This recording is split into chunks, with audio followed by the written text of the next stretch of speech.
Hi, Alex here. In this video, I would like to describe a methodology for working on a selected financial indicator.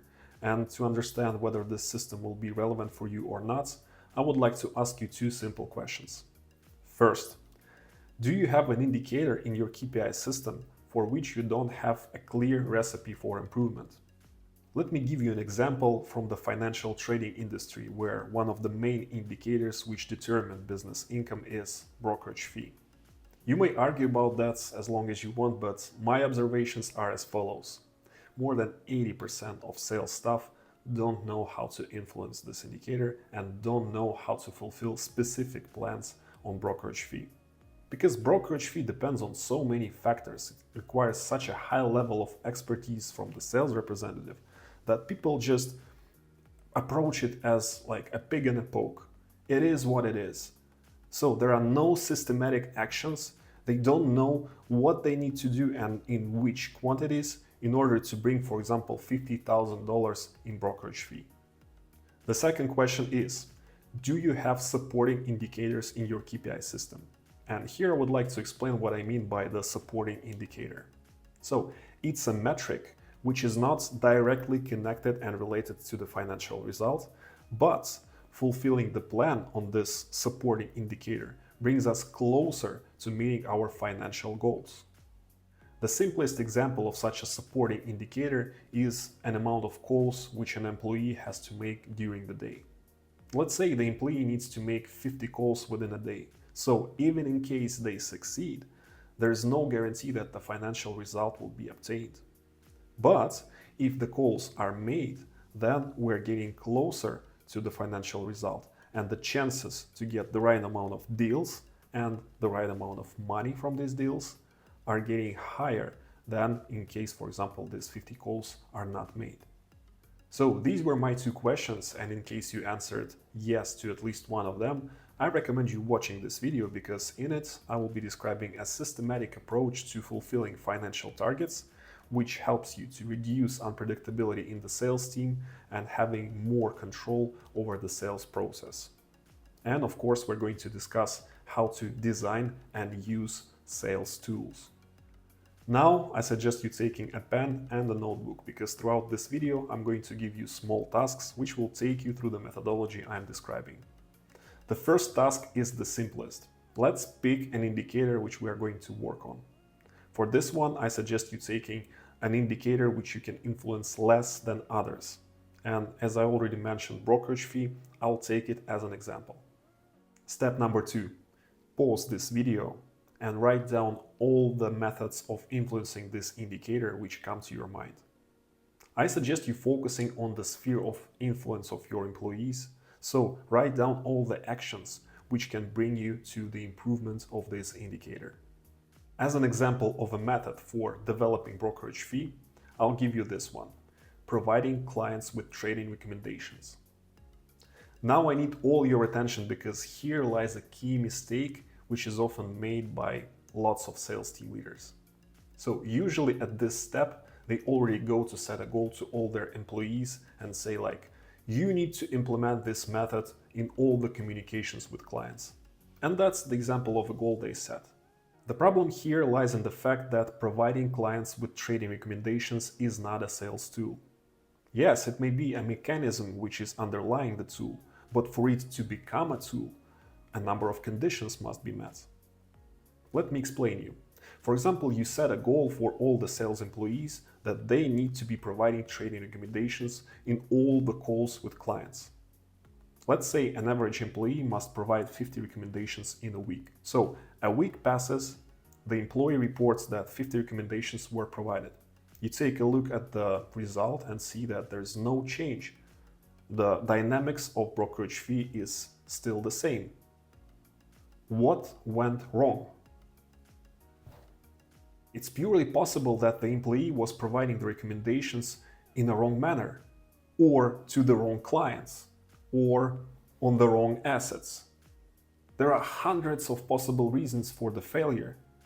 And for us to determine the reason of this broken conversion, it's just impossible with such a form of task placement. So you cannot just Put a task in a way that the employee must do something with all the clients in a certain way. It's simply inconcrete. So our goal is to place a task in such a form which will allow us, in case of a failure, to determine a problem and eliminate it. Let's return to our list of methods to influence the selected indicator. Our next step is prioritization. In other words, selecting the most efficient way. To do this, please evaluate the methods you listed by the following criteria. First, the speed of impact on the result, or how soon you expect the method to influence the indicator since you start using it. Second, the complexity of implementation. What kind of resources are necessary to put the method into operation? How much time it will take to train the employees and stuff like that. And third, the degree of impact on the result, or simply saying the effectiveness of the method. You may distinguish many more criteria, but usually these three are enough. Most often you'll have to evaluate the methods from your list based on your experience and intuition. So based on the aggregates of your assessments, prioritize each of those methods from your list, and if you did everything correctly, then the first priority would be given to the method which the most efficiently influences the selected indicator.